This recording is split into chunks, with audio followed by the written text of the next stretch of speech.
Mama, I'm a criminal. Mama, I'm a criminal. Hello and welcome back to my YouTube channel. As always, my name is Anna and welcome back to another True Crime Tuesdays. And today we are actually going to be getting into the case of Susan Smith. So if you enjoy true crime, go ahead and subscribe, hit the bell for notifications, and let's get started. Born the youngest to Linda Vaughn and Harry Vaughn, Susan Lee Vaughn was born September 26, 1971, in Union, South Carolina. As a child, Susan did not have the best childhood. A lot of this was stemmed from her parents. Like I mentioned, Susan was the youngest of three. Her mother had a child already from a previous relationship. His name was Michael. Harry and Linda would have a son, Scott, and then Susan. Harry and Linda did not have the best relationship. Harry was an alcoholic, and when he would drink and get drunk, he would get violent with Linda and even threaten to kill both of them. Another thing that Harry had was a thought that Linda was cheating on him, and this thought would turn into an obsession. When he would drink, it would fuel the violence that he would put on his wife. I'm not quite sure how much older the brothers were to Susan, but I did find that her older brother Scott had actually attempted suicide just before Susan was set to start preschool.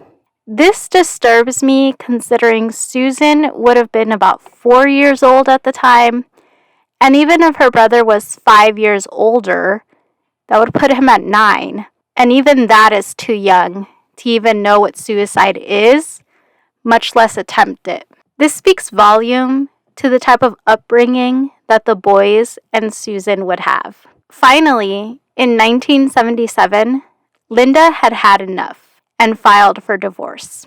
Susan had a good relationship with her father, so when they divorced, Susan was upset, but a tragic event would happen that would leave Susan heartbroken. 5 weeks after the divorce had been finalized, Harry would go to the home where Linda and the kids were and try to get into the house while having an argument with Linda. Linda would call the police, and Harry would tell police, fearing for anyone to get hurt, he would just ask to be jailed and taken to court. On January 15th, 1978, Harry Vaughn would take a gun and fire it into his abdomen. Now, this shot very badly injured him, but it did not kill him. Harry would call 911 and be taken to the hospital and need emergency surgery. However, unfortunately, he would not survive, and at 37 years old, Harry Vaughn was dead. After Harry's suicide, Susan, who would have been about 6 years old, became very depressed and cherished 2 items from her father, that being his coin collection and a recording of her father's voice on tape. Susan's mother, Linda, would remarry. She would actually remarry 2 weeks after her divorce was finalized. Enter Beverly Russell, a businessman, and an appliance store owner. Just like Linda, Beverly had daughters from a previous marriage as well. I'm not exactly sure how many daughters he had, but it sounds like it was a lot, which is disturbing considering what he would go on to do. Linda and the kids, though, would move into Beverly's home, no longer in Union, but in a more suburban area of Mount Vernon Estates. Reports would show that when Susan was 16, Beverly would begin to molest his stepdaughter, Susan. Susan, of course, would tell her mother of the molestation, but of course Linda would not believe her. Susan would try to get someone to believe her. Not being believed by her mom, Susan tried social services. But of course, social services did nothing. The abuse would continue, and Susan would even attempt to take her own life a few times. But nonetheless, the abuse would continue, and this was until Susan opened up to a school counselor. and this is when help started to happen. However, Linda would refuse to press charges, and as a result, Susan would redact her accusations. Personally, I feel like Linda made her. Previously sealed family law records would show that an incident occurred where Beverly was sitting in the living room when Susan would go and sit on his lap and fall asleep. While this happened, Beverly would slide up her shirt and bra and fondle her breast, then proceed to take her hand and place it on his penis. So Linda, knowing what was happening, decides to not press charges, but instead decides counseling would be the best maneuver. All because she cared too much about her husband and her social status. See, Beverly and Linda had become a part of the Republican Executive Committee, and with Beverly's social status, Linda did not want this out. So, in my opinion, in a way, Linda chose her husband over her daughter, which can kind of be a foreshadowing into Susan Smith's future. After graduating from Union High School, Susan got a job and a boyfriend, both at the same place, the local Winn-Dixie, which, for those who don't know, it's like a very popular supermarket, mainly found like in the southern East Coast. But nonetheless, it would be there that she met David Smith. She being a checkout girl, he a produce clerk, it was a match made in retail heaven.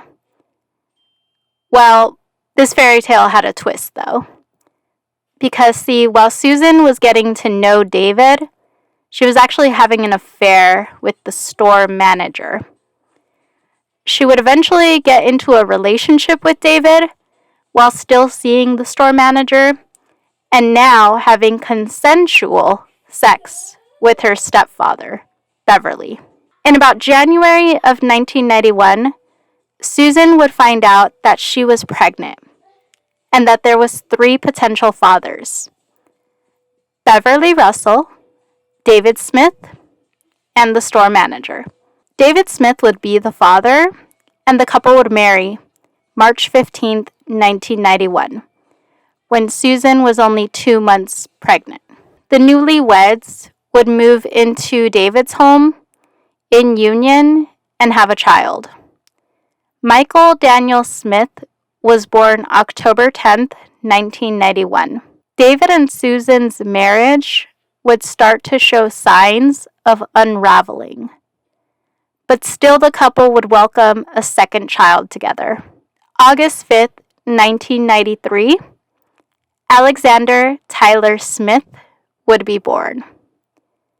And this is when the marriage really started to get bad. At this point in her life, Susan Smith is 22 years old, married, a mother of 2 boys, and working at Conso Products, a home decor shop. Just like when she was working at Winn-Dixie, Susan would enter into a sexual relationship with the boss. This time, not only with the boss, but with his son, Tom Findlay, as well. Here's the thing though. Susan was seeing Tom, his father, her husband, potentially Beverly, all at the same time. But she actually was starting to fall for Tom. Tom Findlay, however, did not feel the same for Susan. He actually just saw her as more of a friendly date, we'll say, than actually anything serious. Susan Smith, wanting to be with Tom, would actually file for divorce from her husband in 1994, citing infidelity, and he would countersue her back for the same reasons. David Smith was actually having marital affairs as well, It's almost as if the couple was okay with being cheated on by each other. And that's why I feel like Susan thought that she had found her dream man in Tom Findlay, because he was what she was looking for since a child: stability. On October 15th, 1994, Tom would invite Susan to a hot tub party on one of his father's estates. Of course, Susan would go, but she would get very jealous when she found that Tom had been paying attention to another woman. The following week, Tom would write a sort of Dear John letter to Susan. In this case, a Dear Jane letter. It would read as follows: Dear Susan, this is a difficult letter for me to write because I know how much you think of me, and I want you to know that I am flattered that you have such a high opinion of me. Susan, I value our friendship very much. You are one of the few people on this earth that I feel I can tell anything. You are intelligent, beautiful, sensitive, understanding, and possess many other wonderful qualities that I and many other men appreciate. You will, without a doubt, make some lucky man a great wife. But unfortunately, it won't be me. Even though you think we have much in common, we are vastly different. We have been raised in two totally different environments, and therefore think totally different. For my first 2 years in Union, I dated very little, but then Laura came along. We met at Conso, and I fell for her like a ton of bricks. Well, even though I fell in love with Laura, I had my doubts about a long and lasting commitment, but I never said anything, and I eventually hurt her very, very deeply. I won't do that again. Susan, I could really fall for you, but like I had told you before, there are some things about you that aren't suited for me. And yes, I am speaking about your children. I'm sure that your kids are good kids, but it really wouldn't matter how good they may be. The fact is, I just don't want children. These feelings may change one day, but I doubt it. With all of the crazy mixed up things that take place in this world today, I just don't have the desire to bring another life into it. And I don't want to be responsible for anyone else's children either. But I am very thankful that there are people like you who are not selfish as I am, and don't mind bearing the responsibilities of children. But our differences go far beyond the children issue. We are just two totally different people, and eventually those differences would cause us to break up. But don't be discouraged. There is someone out there for you. In fact, it's probably someone that you may not know at this time, or that you may know but would never expect. Either way, before you settle down with anyone again, there is something you need to do. Susan, because you got pregnant and married at such an early age, you missed out on much of your youth. I mean, 1 minute you were a kid, and the next minute you were having kids. Because I come from a place where everyone had the desire and the money to go to college, having the responsibility of children at such a young age is beyond my comprehension. Anyhow, my advice to you is to wait and be very choosy about your next relationship. I can see this may be a bit difficult for you because you are a bit boy crazy, but as the proverb states, good things come to those who wait. I am not saying you shouldn't go out and have a good time. In fact, I think you should do just that. But just don't get seriously involved with anyone until you have done the things in life that you want to do first. Susan, I am not mad at you about what happened this weekend. Actually, I am very thankful. As I told you, I was starting to let my heart warm up to the idea of us going out as more than just friends. But seeing you kiss another man put things back into perspective. I remembered how I hurt Laura, and I won't let that happen again. And therefore, I can't let myself get close to you. As for your relationship, of course you have to make your own decisions in life. But remember, you have to live with the consequences also. Everyone is held accountable for their actions, and I would hate for people to perceive you as an unreputable person. If you want to catch a nice guy like me one day, you have to act like a nice girl. And you know nice girls don't sleep with married men. Besides, I want you to feel good about yourself. And I'm afraid that if you sleep with any other married man, for that matter, you will lose your self-respect. I know I did when we were messing around earlier this year. I care for you, but also care for Susan Brown, and I would hate to see anyone get hurt.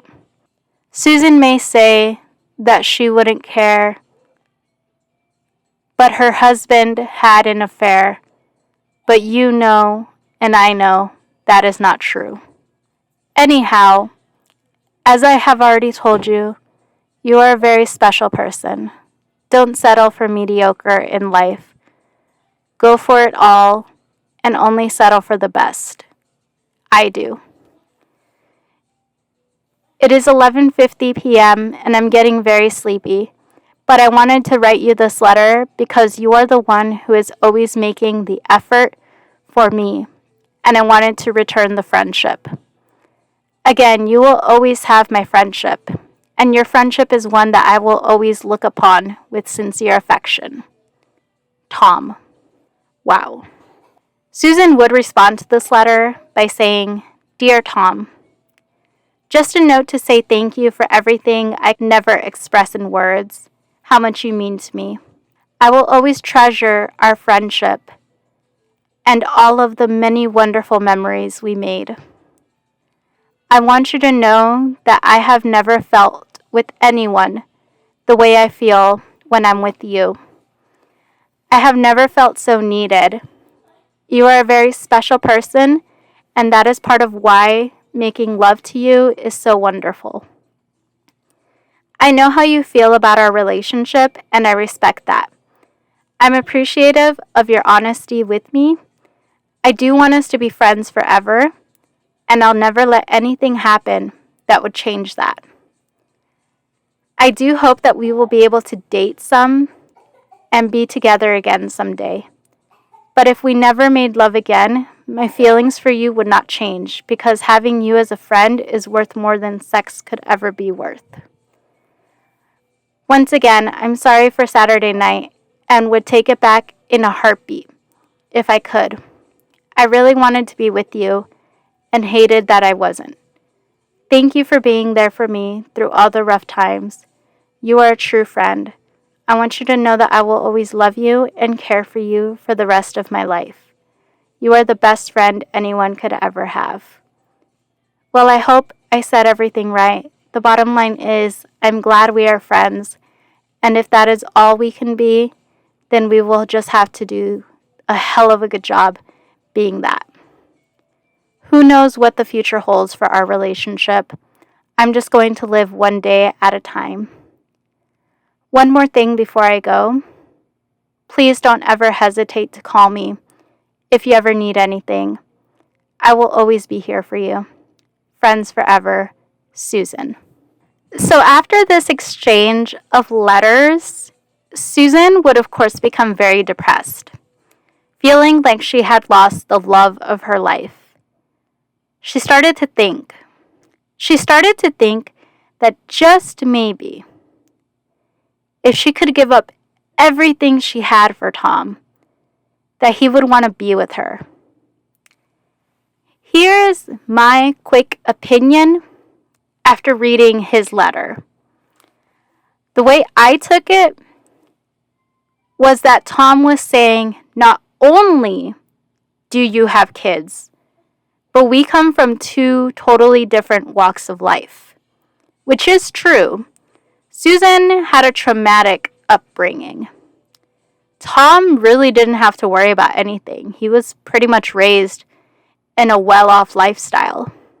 So in my opinion, I think Susan was just focused on the one part, the children. She failed to realize that it wasn't just the kids as to why Tom didn't want to be with her. In my opinion, Tom only saw Susan as like a fling. Nonetheless, though, Susan would go on to commit a heinous crime. She had decided to murder. On October 25th, 1994, Susan drove to Tom's office in an attempt to return a sweatshirt that belonged to Tom. However, when she saw him, he told her to keep it. That evening, Susan would go to pick up the kids and strap them into their car seats. Michael Smith was 3 years old, and Alexander Smith was only 14 months old. After strapping them into the car seat, she would take the children to John D. Long Lake. John D. Long Lake is an 80-acre man-made lake located in Union County, South Carolina. Being mainly used for fishing, it did have a ramp for people who wanted to bring a boat out.